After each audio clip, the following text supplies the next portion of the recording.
What up, everybody? Welcome to another episode of the Corner Podcast. Kel Dansby here with the old man Andreas Hale. In what suddenly became a packed week in combat sports, we already talked pro wrestling. I was like, cool. We already put out the Patreon episode. Dope. I was like, to end that show, I was like, we might combine boxing and MMA. Ain't shit going on. Dre, shit has gone on since we spoke 2 days ago. So we got to jump right into this. It's MMA. And the news of the UFC. Conor McGregor pulled out due to injury from UFC 303, the first time he's ever been pulled out of a fight. You were in the thick of it. Shit was moving. It was everywhere. It's like the meme from yeah, from Always Sunny, where he just got all the shit on the board. That was the UFC offices. They tried to figure out as good as they can. What are your thoughts with the new UFC 303 and the injury to Conor McGregor? I mean, they did the best what they could with what they had. So for me, we I've been calling, texting, talking to people. Connor's side wouldn't talk. Audie wouldn't talk. Hunter wouldn't talk. Nobody would talk. It was all silent. So we kind of knew something was up. We just couldn't figure out what it was. And by the process of elimination, it had to be an injury. It's the only thing we could come up with.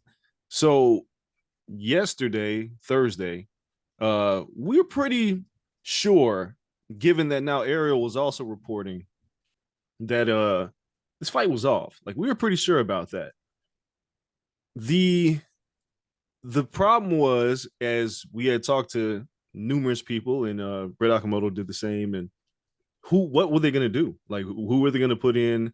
There were, I can say now, because everything's out there, there were replacements calls made for the main event for somebody else to fight Chandler. Obviously, Chandler wasn't going to do that. Yeah. The Yuri was called really early, and he said yes immediately. Alex Pereira was nursing two broken toes. He was overseas. Things got complicated with him because they didn't know if he'd get cleared. Then out of the blue, we heard about the Diego Lopez Brian Ortega fight. Lopez accepted immediately. T City did not. They were figuring that out. The thing that I didn't hear was with this card was that Jamal Hill was hurt. I just saw Jamal on Saturday, Battleground, because he was at Battleground. Seemed Oh perfectly shit. fine. Yeah, he was holding the mitts. We just talked about it on the show. Now, obviously, things could have changed. He could have got hurt during camp. The assumption was that Ulberg Jamal Hill wasn't good enough for a co-main event. It was just going to be bumped down the card. That fight just completely came off. Anthony Smith got called in to take the place of Jamal Hill. So the whole Jamal Hill Khalil Roundtree fight is gone, replaced by Anthony Smith and Carlos Ulberg, T City versus Diego Lopez, and Pereira versus Yuri 2.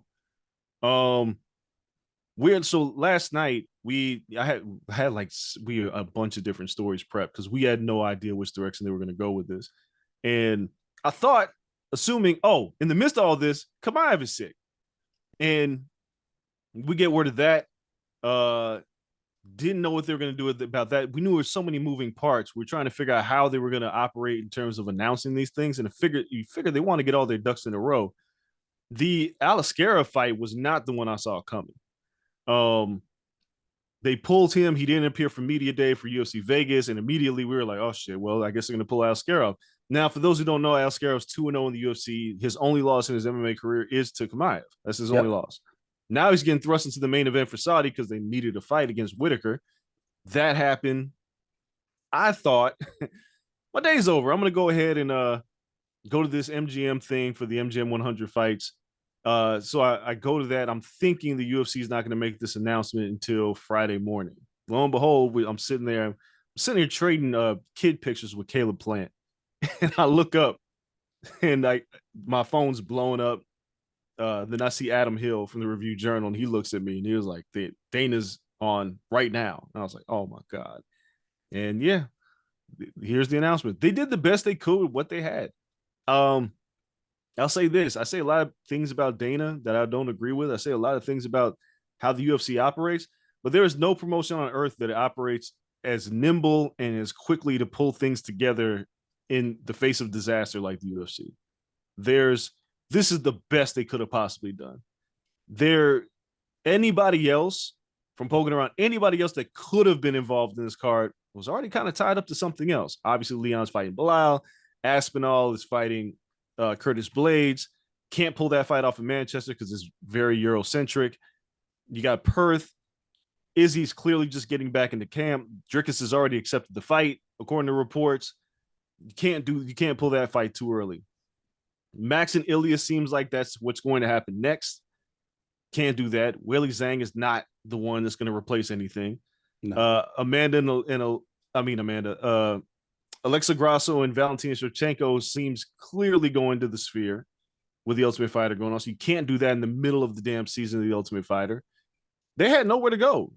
John's still, returning from his injury, probably not going to come back to November.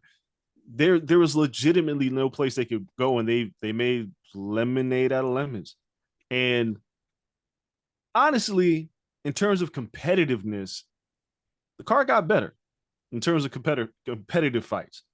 Nothing's going to match Conor McGregor at all in terms of sales, live gate. You can't do it. There's nothing you can do. But am I more intrigued by what happens when Yuri and Alex Pereira get in the octagon again? Yeah, it's a really competitive fight. We don't know. The funny thing is, Yuri said he was nursing some injuries heading into that fight. Alex Pereira obviously knocked him out, wins the title. Now Alex is coming into this fight with broken toes. Yuri seems like he's healthy, but he doesn't seem 100%.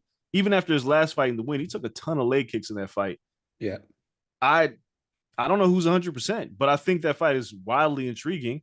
Diego Lopez has been on fire. If he beats Brian Ortega, he goes flying up the featherweight rankings. And Ulberg and Anthony Smith is weirdly a more interesting fight than Ulberg and Jamal Hill or Ulberg and Anthony Smith. Like Jamal Hill, yeah. Jamal Hill and Khalil Roundtree is a fight I wanted to see. Yeah. I don't want to see Jamal Hill versus Carlos Ulberg. I think that's moving Ulberg around up a little bit too fast. And I think Anthony Smith, given where he's at in his career, is the perfect opponent for him. And I'm not saying Jamal Hill would have dogged Carlos Ulberg, but I'd rather see him fight Khalil Roundtree. I think that's a better fight to make. So if you got to move that fight completely off and just rebook it, fine. So 303 is good. It's not great. It's not going to do gangbuster numbers. It's not going to do anything like that. I'm still the most intrigued by MVP versus Ian Gary. That's my favorite fight on the card. But if you bought tickets to come see Conor McGregor, sorry, it ain't happening. It's not going to do gangbusters. It's not. It's a card where if you're a fan and you planned your whole trip around it, find something else to do in Vegas. Yeah. Like it's Vegas. It's hot. It's a good weekend. Like what the hell else can you do? I guess it's going to be a good card, but much like after 300, where it was like 300 is a good card. And 300 great card. Yeah, had good fights. It lacked the star power. And they're like, it has everything besides the star power. Don't worry about it. The star power is coming. Well, now the star power isn't. Now it comes down to when is Conor healthy? Because now he still wants to return. I'm sure that the deal is still in place. Where do you mix Conor in going forward? Because he still needs his own card, because you're not going to pay him and O'Malley. Right.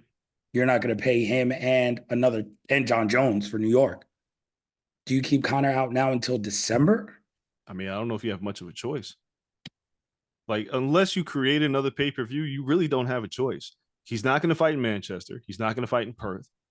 No. You could put him at the Sphere if you really wanted to. Like, you could do that. All signs right now are pointing to Valentina versus Alexa. And it's either O'Malley main event? In the Sphere? It could be. No. They love O'Malley in Vegas. They love putting O'Malley in Vegas. They do. They could go that route. It's either O'Malley, Merab, or it's going to be Ilya versus Max. Okay. I think those are one of those two fights are your main event. Damn, I wish they would put that in Spain, though. Just figure it out. October got shit. It's logistically, it's really tough because, Max needs to fight now. Ilya needs to fight now. you want to do a big fight at the Sphere, this is what you could do. But if Conor wants to come back and he's ready to come back Mexican Independence Day, which strangely enough, Chandler and Connor's not a Mexican Independence Day fight, it's just a big fight at the Sphere.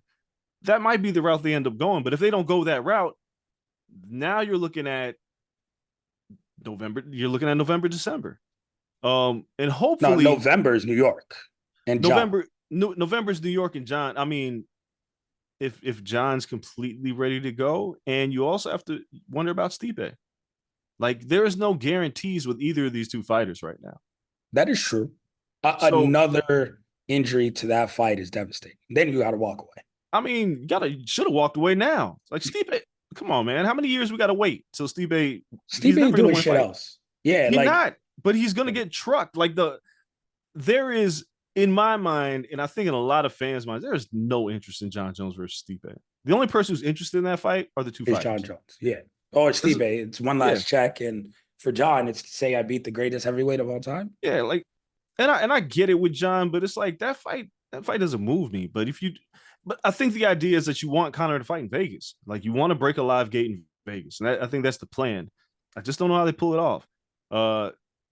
We'll see. And I mean, we'll see how bad this injury is. Judging by everything, it couldn't have been that bad because they waited this long to pull the plug on the fight. So it was probably one of those things where he just couldn't get cleared in time. So I figure whatever it is, maybe it's a 4 to 6 week thing and he gets back to work. But it's also Conor, which means he's going to want to fight on a quick turnaround again. He's a madman. He's a madman, but it's he sat out for 3 years, right? After the Poirier injury. He didn't have to sit out for 3 years. Remember when he first injured himself against Poirier, he had surgery the next day. He was like 6 weeks on crutches. Then I'm going to get back to work. It's been 3 years since he said that. Wow. Right? Obviously, he had the USADA stuff, and he turned into the Incredible Hulk in the interim. Like, for the movie. For the movie, I think he just did it on GP. He was just getting big shit. I thought he just did it for the movie with Gyllenhaal. Nah, man. He was just getting yoked. Like, whatever he was taking to rehab, he pulled himself out of the testing pool. He doesn't need to fight. The question is, what the hell is Michael Chandler's side jobs to keep him afloat as he waits almost 2.5 years to fight Conor McGregor? Like, how much money does he have in the bank? I know he's got sponsorship. I know there's a lot of people that are banking on him fighting, but god damn, it's a long time to go without fighting. Like, a ton of time. Not just financially, but as a fighter, as you're approaching 40 years old, like, you got to sit here and wait for Conor, and you've waited this long, so you might as well keep waiting. It's not like you should go fight anybody else because you're not going to make that kind of money. You're just not. The payday is not going to be the same against anyone else at this point, especially because you're inactive. Yeah. So it's just like you haven't earned a fight with anyone who can draw that level of money. Not only it's a risk, and listen, every fighter thinks they can whoop everybody's ass, but in the back of Chandler's mind, he has to know, I cannot run the risk of losing another fight. I can't. No. Like, I have to win a fight. And you have to beat McGregor. Because you beat McGregor, it's a big enough name for you to chill for a while. Well, of course. I mean, you probably retire off of that. No, there's another paycheck if you beat McGregor. There is, but depending on how long it takes, what kind of damage you take, you could retire. I'm not saying Chandler will. I don't know where he goes. Honestly, I think the winner of this fight fights Max Holloway. That's truly where I think this fight goes. If Max, for whatever reason, if Max doesn't beat Ilya, or it's really close, or if he's not staying at featherweight and he goes to lightweight, I think the winner of this fight fights Max for the BMF title. Whenever you're able to pull it off. Because even if you Max, love that matchup. I do. I mean, there are only a few stars in the UFC. Conor's head and shoulders above everybody. Yes. Right? Izzy's in a weird spot. Like, he's a star, but not really. He's like, cooled down a little bit. Alex Pereira is more on that budding star level now, where he's like must-see TV every time he fights. Yeah. But he's still like an MMA star. Then you O'Malley. You have Sean O'Malley, who is probably your second biggest star in the UFC right now. But then after that is Max, because everybody loves Max Holloway. Max and Dustin Poirier are like two bankable stars that you have. Outside of it, so if you're Max Holloway, And the opportunity to fight a Conor McGregor comes along, of course. And if Chandler were to beat Conor and you defend your BMF title, because the reality is if Max can't beat Ilya Taporia, he's probably not going to beat Islam Makhachev either. But if you put a BMF title on the line against the winner of Conor and Chandler, you're making a lot of money. And you got a lot of eyeballs on you. There's a lot more value in that than any other fight that Max Holloway can do right now, unless he beats Ilya Taporia. But who knows if that gets done? So all this to say, like, I don't know how long these two fighters sit on the sidelines, Chandler and Conor, to figure it out. The Sphere seems like the perfect opportunity. It does. It's just a matter of what does the Sphere hold in terms of like what is he what are they trying to accomplish here with the Sphere? And how set are they? They're never really set in the ways. Again, the UFC is like very nimble. They'll move things around really quick. This is what happens when you pay fighters whatever, because they just jump at opportunities to do shit.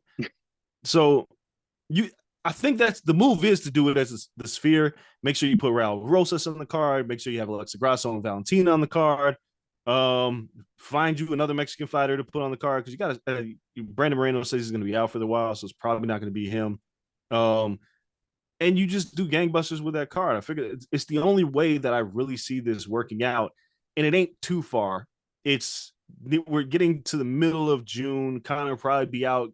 Probably can't train until July. 2 months isn't the worst thing you can do. All right, give him 8 weeks. Yeah, it's probably the best route you can go. It's probably the best route you can go. But man, any other promoter in any other organization would have just canceled the card. They just would have fucking gave up. I would have just ate all that money. Yeah, I mean, again, I give credit to the UFC. The way they're able to do this is remarkable. It's really remarkable. You mentioned that, and we had a documentary, 3-part doc, that gave like a look behind the curtain. It showed how the sausage was made, and had people talking, man, talking. Yeah. The thing that stood out to me was that Aljo part, where it's like he should not have fought O'Malley. Now, I've been very transparent about that. I've said it to Aljo. I've said it on the air with Sirius, with Dean Thomas.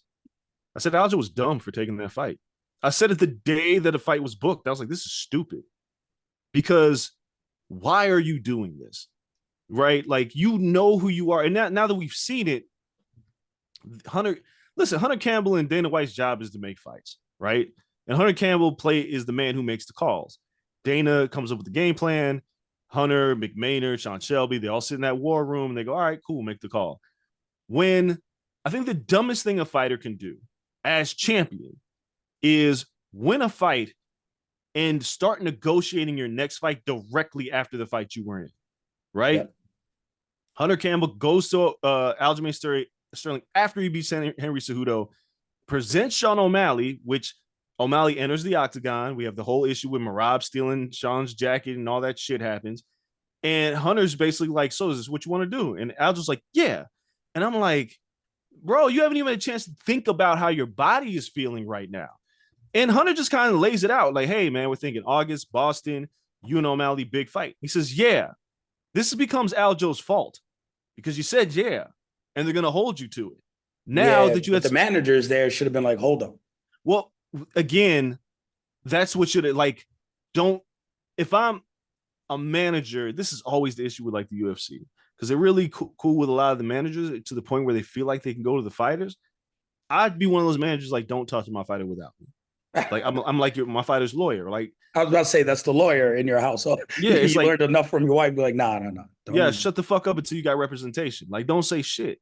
But then once Aljo starts reconsidering, and then Dana starts going to the media and saying, "Oh, Aljo says all the wrong things in the media and all this stuff," which Aljo has brought up, and it was in one of my interviews with Aljo, we had this conversation, and he's like, he got cleared up, and I'm like, but dog, you still got put in this position. No, I'm good. You're not good. I said it from the jump. You're fighting an O'Malley in Boston as the champion, and you acquiesced your time and your body, and we're convinced, as we saw in the video, that you're going to steal O'Malley fans if you win. That was never going to happen, Aljo. They were going to still hate you because you would have humped him to death over the course of 5 rounds, or you would have choked him out. And people would have not given you credit for that win. It's just the way it would have went. Instead, Aljo should have said no from the jump, or give me some time, right? Like, Dricus du Plessis recently said, I'm not trying to be Alexander Volkanovski. It was very flat. Like, you saw what happened to Volk. He rolled off the couch, thought he could do something, got, beat by Islam. And, the shine's kind of knocked off the guy. And why are you guys negotiating directly after fights or putting yourselves in disadvantageous positions when you're the champion? Yeah. Not Alexander Volkanovski, but Aljamain Sterling, like, yo, I know that this is the golden boy. I ain't fighting him on his terms. I don't give a fuck what the UFC's saying. Fuck whatever Hunter Campbell's talking about. Fuck I got the belt. You gonna strip me? That would be my question. Are you gonna strip me? Right. Like, yo, let me, because my reaction would have been, let me go to the doctor, see how my body's holding up, see how I feel in training camp. There ain't no rush to announce this fight right now, because Dana's very two-faced when it comes to this, because half the time as media, when we go to the post-fight press conferences, hey, Danny, we going to make this fight? It's like, you guys know I don't make fights directly after it happened. But in this particular instance, O'Malley and Sterling is the fight to make. He made the fight, and he put it out there, all because Sterling said yes. If you fast forward to 300, Arman Sarukian beats Charles Oliveira. They immediately present him the Islam fight. Sarukian's like, nah. And nobody called him a bitch. When I talked to Dustin Poirier, he was like, I get it. I wouldn't have done it if I was in his position. It fell to me, which is great, but directly after the Oliveira fight? And you might not, if you lose on that quick shit, there's no guarantee how long it's going to take you to get back. Dog, it's your image is forever damaged, right? Like, if you get knocked out, like Aljo went from champion to like the one of the top fights on the prelims at 300. Yeah. Right? And not even main call. And he's one of the few people that got booed out of the building, even though he fought a brilliant fight against Calvin Kattar. Yep. Won, did what he had to do. It's earned him no fans getting knocked out by O'Malley. Right. And he lost his title. Yeah. And he's lost some money along the way, pay-per-view points or what have you. All he had to do was wait it out. He might have had a better fight. Funny, though, as you watch, if anybody hasn't seen the documentary, you're watching that documentary and you find out that O'Malley hasn't grappled in 6 weeks leading up to that fight. All Aljo had to do was get his fucking hands on him. That's it. But he couldn't. Get him to the ground. He couldn't. So, yeah, the UFC does what they do best, and it's all because they've been able to create an atmosphere where fighters feel pressured to do things to curry favor with the company. And it works for some people. Conor McGregor did a fantastic job of that. Never pulled it out of a fight. Dude, he's like, y'all, I'll turn around and fight you tomorrow. Like, he never said no to anything. No. But for a lot of y'all not late opponent, Nate Diaz, he's like, fuck it, I'll fight him. Yeah, 2 weight classes up. That's cool. It. Put whoever in front of me, I'll fight. That's it don't work out for everybody. It just doesn't. No. And you have to have a lot of things going for you. You gotta have an exciting style. You probably gotta have a nation behind you, right? Facts. Like, you can't just roll out there and be a black fighter and be like, I'm gonna do everything the UFC says and still be black. Don't work like that. Mm. It don't work like that. Jamaica ain't big enough, Aljo. Sorry. Like, it's a small island.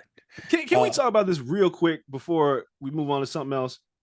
I am infinitely disgusted, and I'll say this, and it might get me in trouble. I don't give a shit. But how many black fighters are cool with chasing down Donald Trump? I can't, for the life of me. Kevin Holland does it at 300, right? Yeah. Or 302, jumps out of the octagon, shakes Donald Trump's hand. In the docuseries, Israel Adesanya, granted, he's not from America. Adesanya sees Trump and says, you're the guy that's going to save America. What are we doing? Kevin Lee, whose brother Keith Lee is like the foodie man of the universe, the genuine good guy, Kevin Lee recently revealed that he voted for Trump and says he's going to do it again. I don't want to get too political, but the idea that all these black athletes, and specifically MMA fighters, have, I wouldn't even say, I don't know if they're being brainwashed. I don't know if they're being around. Their minds are just getting fucked by the MAGA in the sport. They're all drifting towards Donald Trump as a good dude. This dude just went 0 for 34 in felonies, right? Like he's a criminal. That's the narrative inside of the UFC that they push. So a lot of these fighters in their bubble only see what they perceive to be the good parts. And they're What are the good listening parts? whatever Dana seems to like about his friend. But what is like my thing is the fuck that got to do with you, right? He don't like I've said it before. Like when I was young, growing up, and being raised by my grandmother, and I just remember her telling me like you're one of the good ones, and that always stuck with me because you look at me like that because you raised me. But if I was walking down the street, you probably cross the street if you didn't know me because I can't be one of the good ones until you get to know me. Yep. So when Donald Trump sees a Kevin Holland or these guys that fight under Dana, they're all one of the good ones because they're under Dana. But if you're not fighting for the UFC, you just a motherfucking black person who probably protests in the streets or doesn't like me or like all the Hispanic and Mexican fighters. Like he's trying to get rid of y'all. Like I don't know if people have read anything about Project 2025, but it's like, bruh, all of you minorities, he don't fuck with y'all. But here you got according to him, you're gonna go right back to where you came from. Right. So only the brown ones, though, not the Europeans.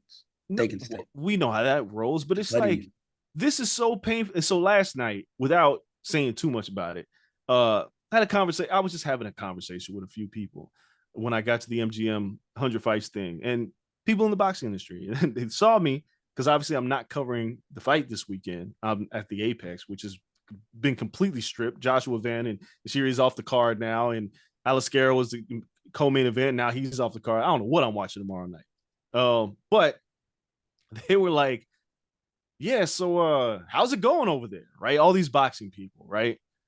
And I was like, yeah, it's just like, how do you do it? Like, how do you operate in this space? Like, we know how progressive and black you are and outspoken you are about like Trump and social issues. Like, how do you move like this? How do you deal with what Kevin Holland did? Or how do you deal with Trump getting a hero's welcome in a building? And I'm like, is at the same building that 5 minutes ago was like cheering Free Palestine. Like, I don't know what the fuck is going on. People are idiots. They don't read. But when I keep seeing black fighters jump out of their face and go out of their way to shake hands with Trump or trumpet how great he is as an individual or say that he's gonna save America, I'm like, yo, he don't fuck with y'all. Like, and all not you're like doing, that, like that. Not like you think he fucked with you. Like you're one of the good ones to him, but you're not. And I don't understand, like, Kevin Lee doing what he did. I was like, I don't even know why this brother's doing this right now. Ain't nobody ask you who you voted for. You are now Keith Lee's brother. You are not Kevin Lee, the MMA fighter who fought for the interim UFC lightweight championship with staph infection. No. You're not known for that anymore. No. You are Keith Lee's brother. Keith Lee, who everybody loves. Now we know his brother voted for Trump. And again, to not get too political, like some people listening to this podcast might be like, I ain't voting for Biden or Trump. Maybe if that's fine, do whatever you want. You don't got to tell me. How about that?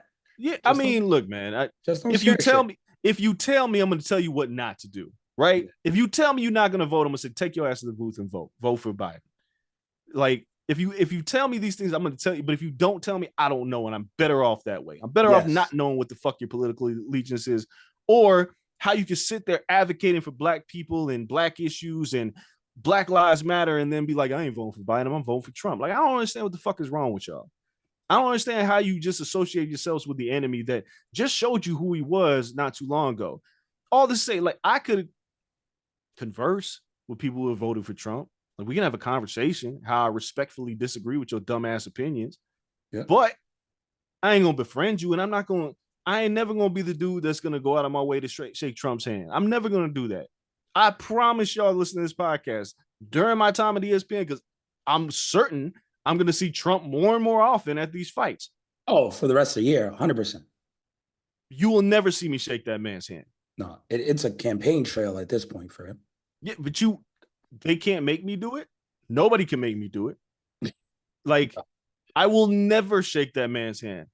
I'm certain I'll have a conversation with Dana White about fight shit. I'm certain it's gonna happen. It's my job. Like, this is what I'm gonna do.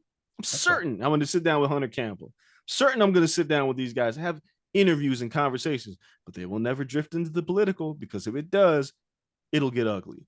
But out of respect for everybody involved, I will lead with that.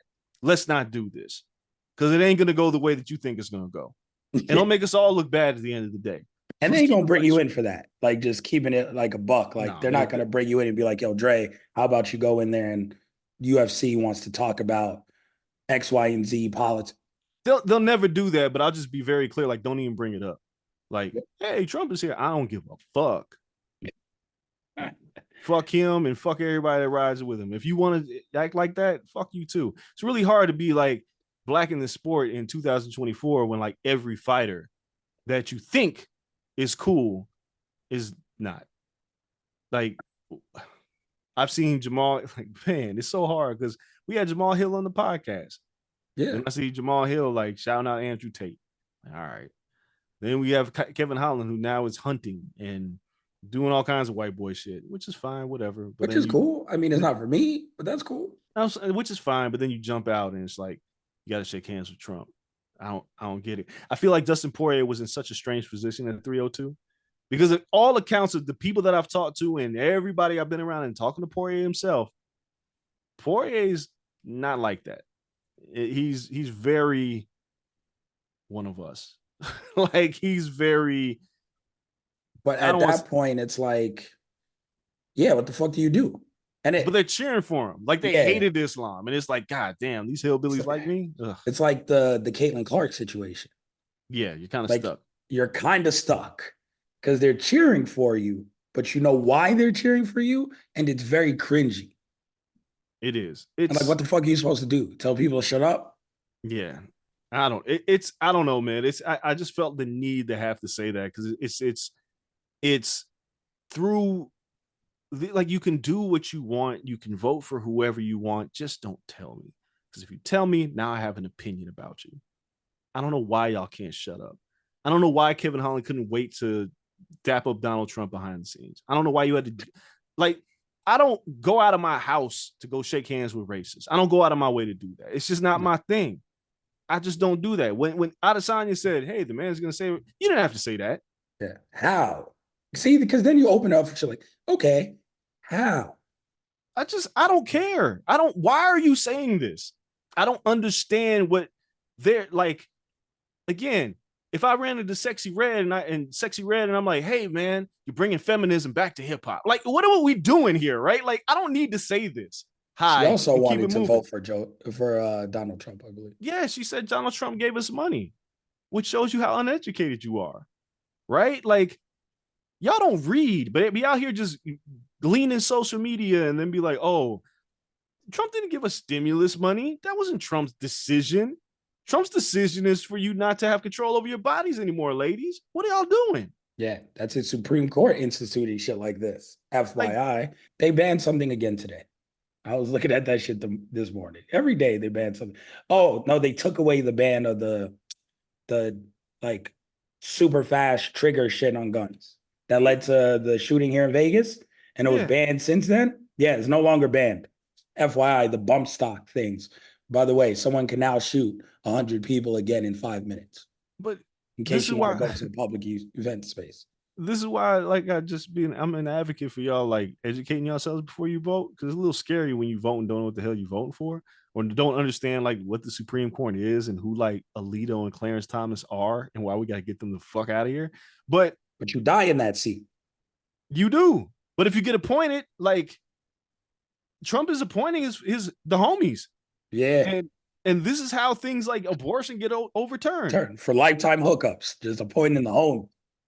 I don't know, man. Like, I'm not trying to make this a big ass political podcast, but it's like just operating in this space is very fascinating to see people like change like their allegiances. Like, you don't remember what just happened in 2016. Y'all remember none of that? Again, it comes down to, is it a safe space for Black and brown people and even, queer people, women in general? But, it makes you look around and say, for those that are there, what type of minorities do they allow in? Is there somewhat of a trend now on the minorities that are in this space. Because there's not another Woodley walking through that door. It's a bunch of minorities who are foreign minorities. They're not a ton of Black Americans, and those who aren't pushed to the heights of even stepping in the room of a Donald Trump. well, all right. So here's what I'll say. And like, this is like, we have conversations in our group chats about this sport, right? Yes. And covering this sport. And for me, and this is what it boiled down to yesterday in my conversation, like, how does it feel covering MMA? Look, man, if I'm not here being authentically who I am and trying to authentically tell the stories of people who are like me, the sport's not going to change. It's not. Every sport has had racism at some point, and you needed somebody who was an advocate for the people on the other side, who were the maligned or who were you need a voice for the voiceless, right? Like, Muhammad Ali wasn't a hero to everybody, and Howard Cosell was like his best friend. He was a villain to many. Yes, like Jack Johnson was built on white people wanting him to stop fucking their wives, right? Like, Jack Johnson was a monster. The boxing, MMA, like even pro wrestling, which was dare we forget, like, Trump was a big part of, like, Linda McMahon was in Trump's cabinet, right? Yeah. But if you don't have people in positions to change the narrative, or at least recognize what a New Day can do if they're able to be themselves in a stereotype, things ain't never going to change. I'm certain there are fighters in the UFC who are just looking for, I don't want to call it a friend, but somebody that they can go to and trust with their story. So I feel like hopefully that is my place in this sport. Like, I'm not going to deny anybody's story to be told, but you got to tell Black and brown stories through a different lens, rather than, as I've always said on this podcast, being lazy and being like, fought his way out of the projects.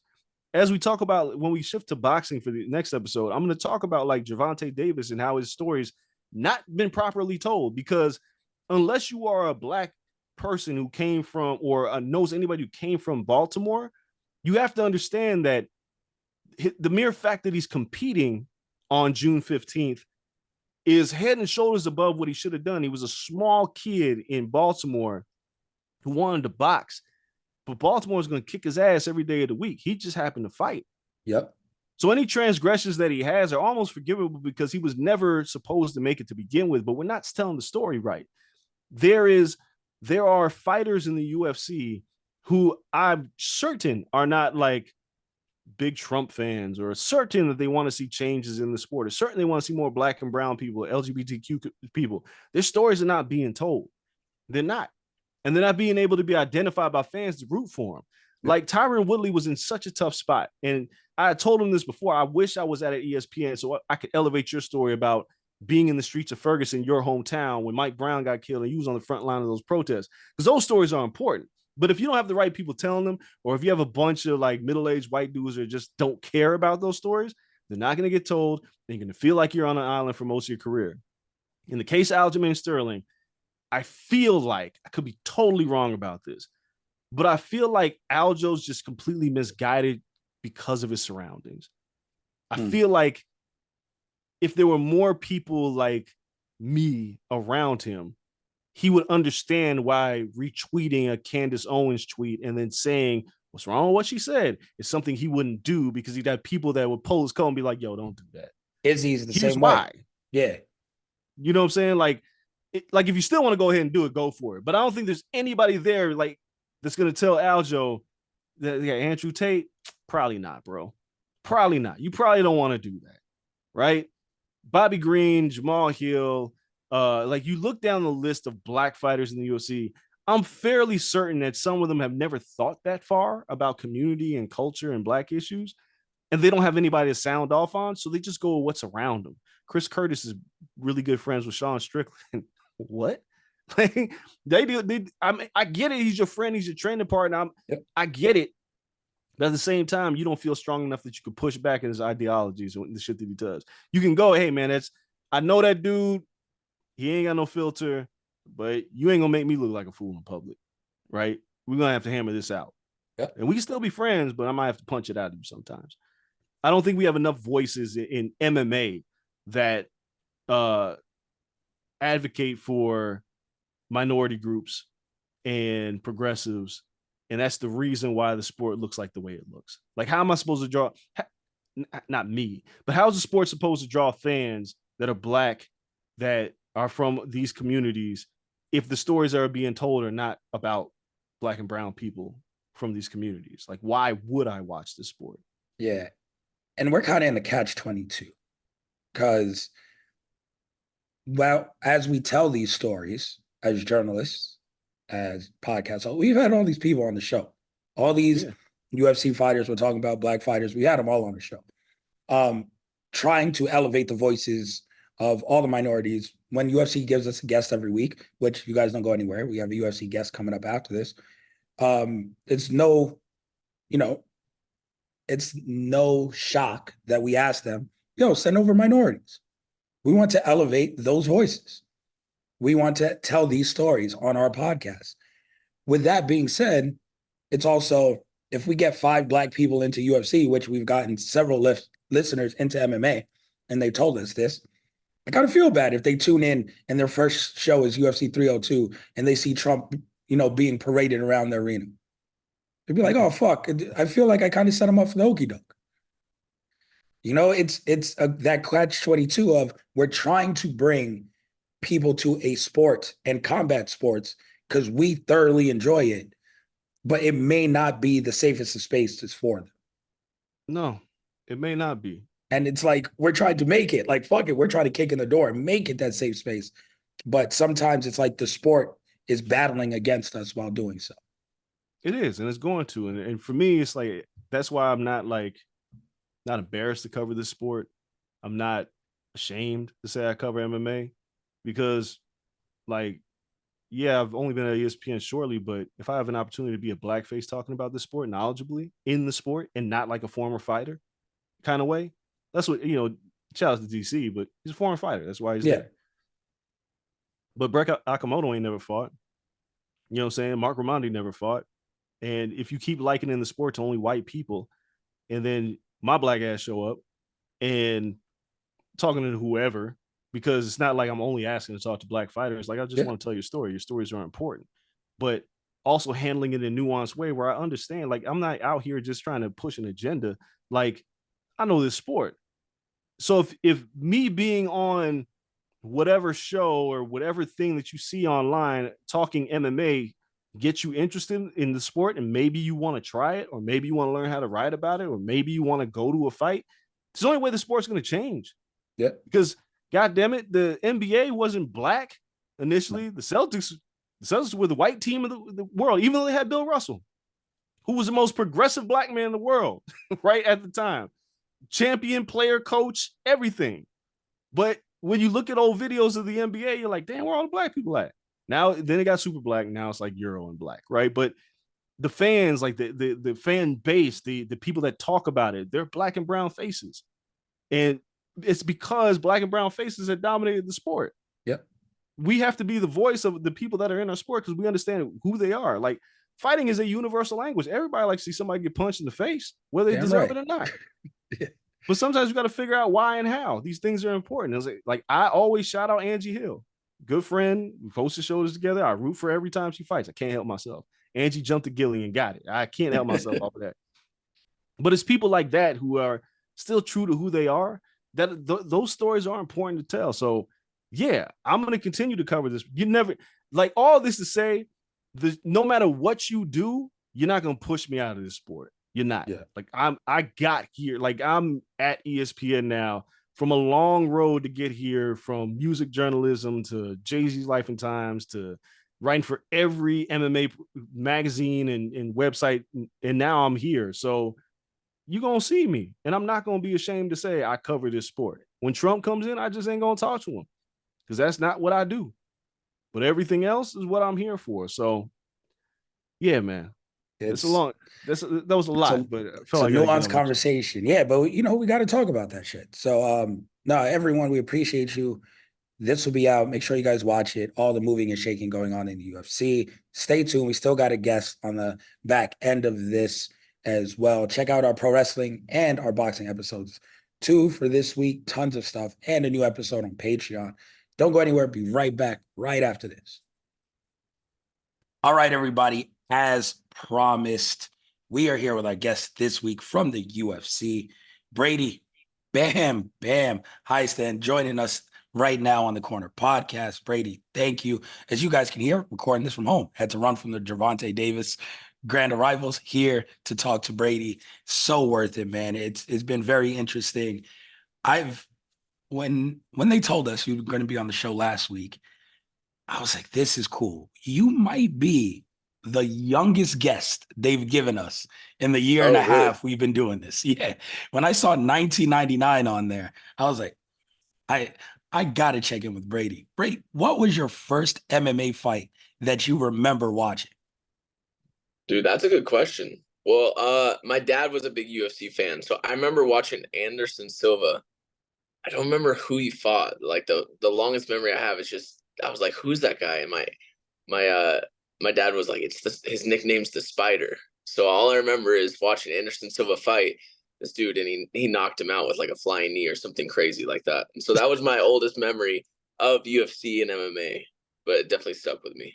So when did the light bulb click? When it was like, you know what?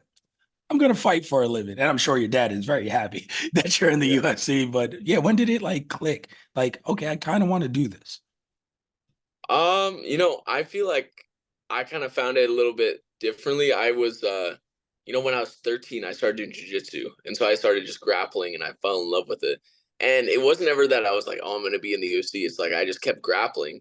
And all the grapplers I trained with were fighting MMA. And so when I was 16, they were like, you should do MMA fight. And so I was like, okay. So I just went and did an MMA fight, fought all the way until I was 18, turned pro. And then once I was like 18, 19, graduate from high school, I'm like, this is where I want to make my money. This is how I want to, make a living. I never wanted to do a desk job. I never wanted to go and like push papers or have someone tell me what to do. So, being in jiu-jitsu and being in fighting for so long, it was the only thing that made sense.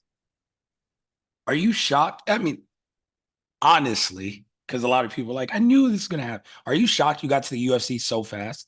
Because you had to kind of go the route where we've seen many people go and earn your way into the UFC, Yeah. and you had all these fights, you were an ultimate fighter. Like that's cool. But are you shocked? Were you shocked when you're like, man, I'm only 23 at the time, I believe.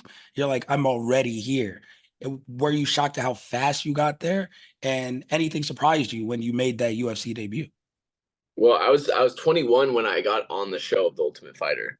Yeah, And so then I was 22 in the UFC, and my last fight 22. was when I was 23. But I wasn't surprised. I'm a very visual person, and so I always like set deadlines for myself. And I was, a broke 20-year-old living at the fire station, and I was like, I need to set something up. And so I put on a vision board. I'm like, by 23, I need to either be in the UFC, own a house, or a full-time firefighter because I was a resident firefighter, or I'm going into the military. And so I had a deadline. I was like, I need to get it by 23, or I'm switching up. I want to be successful. I don't want to be like 28 and still trying to make it in the game. I want to be making money, and I want to create a legacy for my family and stuff like that. And so luckily I got it when I was 21 and it all worked out. Bought my first house after The Ultimate Fighter. I had to push firefighting to the side, but we got two of the three, so we're happy with it. Man, that's a blistering pace. When you hear some guys like Daniel Cormier, is like, yeah, I started at 30. Like he was just like, yeah, went wrestled all this stuff. So, Yeah. there's some people that started when you're, I understand, like, you're so young where you're like, man, that's old, but it comes at you fast. Is there anything, because now you've been relatively successful in your start in the UFC. We'll get to the fight postponements and cancellations and stuff. But like you've had early success. This isn't the case for a lot of people who start at 21, 22 at this high level. What do you attribute being so ready when you actually got in there to? How were you so prepared at such a young age? Well, I think it has to do with my team and the way we prepare and the way we train. I've come up in the same system as like Mike Chiesa and Juliana Pena. And so obviously those guys have seen a lot of success. And so, I'm kind of from Spokane, born and raised, same gym, same coach. That's helped a lot. And I think what's actually saved me more than anything is I have made mistakes in the cage. I'm not like had perfect fights, but the fact is that I like am a dog, and I am never going to lay down. I'm never going to quit. If you hit me, I'm going to try to hit you harder. And so that's made up for some of the mistakes I've made in my fights, because I've had some wars and it's came down to who's tougher, and it's always been me. And so I think that's kind of saved me in a few of my fights. I've obviously dominated a lot of them, but I'm only getting better, and there's going to be less times where I got to bring the dog out and more times where I'm going to win just purely based on my technique and skill. Does that Ricky split decision loss still stick with you? Because a lot of people thought you 100%. won that I fight. tell my coaches all the time, I'm like, I want that fucking fight back. Because I think I won the fight. I think A I lot of won. people do. A lot of A people lot of do. people a lot of people thought I won the fight, and so it's like whatever, he hasn't won his last fight, so I'm starting not to think about him anymore. But for the first year and a half, I wanted that fight back so bad, and I just wanted to prove myself. Especially because I also fought with no ACL. I fought with a pretty severe injury. Knowing that if I was 100%, even though I thought I won, if I was 100%, I would have smoked that dude.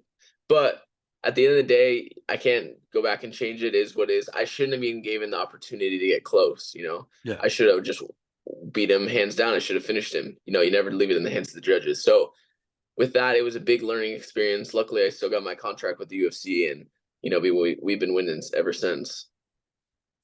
It's interesting because usually we see these like highs and lows and stuff, but people who start in the UFC 21, 22, now we're seeing their careers play out, and they hit like a second wind around 28, 29, 30.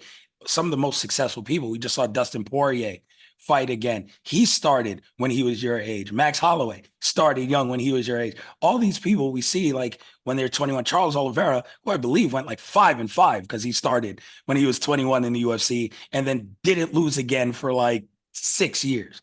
So you see these guys who start early and take their lumps. Do you think it's better to grow within the UFC and have that opportunity than maybe cut your teeth in the regional scene, pile up a ton of wins, get your record inflated, and then join the UFC later? I think it all depends. It's all up to like the individual fighter and what it works for them. Some guys, they get in early and they get out and it's the end of their career. Some guys, like you said, get in, they have success, they have falls, and then they grow and then they mature, because the prime age of fighting is like 28 to 32. Yep. So growing and learning on the job sometimes works for people. I think it's all mentality, and all depends on who you are as a person. And so I think for me, I know I'm going to be one of the best. I am one of the best, and I just need to go out and prove it. So no matter what happens, I know I'm going to get there. So whether I'm starting the UFC or waiting to get there, I just know it's going to happen for me. I'm just happy I get to make a little bit of money now when I'm a little bit younger. I don't have to wait until I'm 29, 30 to like finally start making money, because there's no money outside of the UFC. So I'm just happy I'm in the position I'm in. I'm going to give it my all while I'm here, and I know I'm going to be here for a long time. I'm going to retire in the UFC, and I'm going to get a belt or two. No, I love it. I love it. You mentioned waiting and patience. It had to have tried your patience over the past year. It's been a while since you've competed in that octagon. And how'd you stay mentally dialed in after, training for a fight, canceled, training for a fight, canceled, and then now waiting, to for this fight to come along? How are you able to just stay locked in and keep that hunger to where you were? It's definitely been difficult for me. Like I said, I fought 3 fights on the Ultimate Fighter with no ACL. Like I was like, I had the worst knee injury ever. And so to have to pull out of 2 fights is almost like, it's surreal to me. And it's definitely sucked. It sucked financially. It sucked for my brand. It's just like, a little setback, but I know I'm still young. I just turned 25 literally a month ago. So I just literally have to get back on the horse and make it happen. And everyone will forget, you're as good as your last fight. And so I'm going to make this my best fight. How excited are you to remind people? Because sometimes it's like, oh, okay, now people are sleeping on me. Oh, they forgot. How excited is it to go in there and be like, man, it's kind of a fresh start, but I'm building off of something great, but it's a fresh start to just go out there and steal the show. 100%. I think people are going to like see a layoff. they're gonna be like, oh, he may be ring rust, or I wonder what he's been doing this whole time. But the thing is I've been training literally 2 times a day, 5, 6 days a week this whole year, no matter what. So even though like I haven't been fighting, I've been training and I've been fighting in the gym. We train hard. And I've been training hard this whole year. So there's gonna be a whole new level to my skill set and a whole new level to my game that you're gonna see on Saturday. When you step in there this Saturday against Garrett, what an opponent stuff and tape, and I understand that. What do you expect to see from yourself that you didn't have the last time you stepped in the octagon? You mentioned all that training and everything. Where have you most improved? What when you get in there, you be like, damn, I'm good. Like what's gonna shock you and when you get into the cage this weekend? I think everyone's known me for my wrestling, my grappling. It's always been top notch, and that's got better too. But I think my hands and my striking are gonna go leaps and bounds above what people expect. If you watch my last fight on the Ultimate Fighter to my first fight in the UFC, people were talking about how my kicks were looking better, my hands were looking better, and now I have even more time to hone that skill. And so I think my hands are gonna look better. It's gonna be nice to show them off against a good, clean boxer in Garrett Armfield. But yeah, I think that was the answer to that question. I think my hands are just gonna show it. Definitely. That's wild to hear because a lot of people are just thinking, oh, he's going to go in there, take him down, handle business. It's going to be 3 rounds and get out of there against a striker. Is it something where do you take this opportunity and say, like, man, I know this guy's going to want to stand and bang. Like, I want to show what I've learned. We are doing MMA, and so I'm gonna mix it all together. I'm gonna throw hands for sure, but I'm gonna definitely mix it all together. And he knows that. Everyone knows that. I'm ready to showcase everything. And my style isn't I'm striking. My style isn't I'm grappling. My style is I am fucking you up in MMA. And so I'm gonna do MMA and I'm gonna mix it all together and I'm gonna show it on Saturday. Man, I love that. I love that. Being so young, you don't have to necessarily look at like the top of the division right now or anything. But what's your thought on just overall in bantamweight? Because people say out of all the divisions that it's probably the one that's there to climb the quickest at the moment. You Like, think climb the quickest? I think it's the most deep at the moment. okay, so good question. So I just spoke to someone not too long ago. A lot of times people immediately go to lightweight, say Yeah. lightweight, deepest division, and mostly because a lot of vets are still hanging around. Hmm. So like lightweight, deepest division. Then you go to featherweight. So a guy like, you see a guy like Aljo move up. All this, like people can kind of fluctuate between bantam and featherweight. So you have a lot of people who go up in those divisions. I think even Sean's talking about like going up and taking a fight. Like there's so much fluctuation where people say bantamweight, there's good names, but you're always like 3 fights away from a title fight. And I think a lot of that comes from the Sean O'Malley path. Where Yeah, I where it's I don't like know. he went from I fighting someone who was 14 to 2 to title in a blink. Yeah, but I think that was more because O'Malley is star power, so they want to push him, and I think rightfully so. He's good. He's knocking people out. That's like a good champion, so they're like pushing him. But I think out of all the divisions, bantamweight's one of the deepest. Like, there's a lot of talent in this division, and I think Aljo moving up was simply because he was just too big. Aljo's a thick boy, and so I think he wanted to move up to eat a little bit more cake on the weekends. But I've trained with Aljo. He's a cool dude, but yeah, he's definitely thick. And I think bantamweight's a tough division. I'm really impressed with the talent we have. We got a lot of rising stars. Like I think there's a new wave, like a new generation coming through. Like you said, there's a bunch of stars hanging around in lightweight, but I think the same in bantamweight. And I think there's going to be a shifting of the tide where guys are going to come up and kind of fill those slots. No, it's exciting. It seems like it's been a weight class where that and featherweight, where the star power is where people start. I talked about Max Holloway. I talked about Dustin Poirier. Like we all see them move up, but a lot of these guys started in the lighter weight class. Jose Aldo was dominating for God knows how long. In the lighter weight classes, and then we see guys move up and test their body as they grow. And you're young enough, it seems, where you can kind of stay there and make a home, and you're not in a rush to move up anytime soon.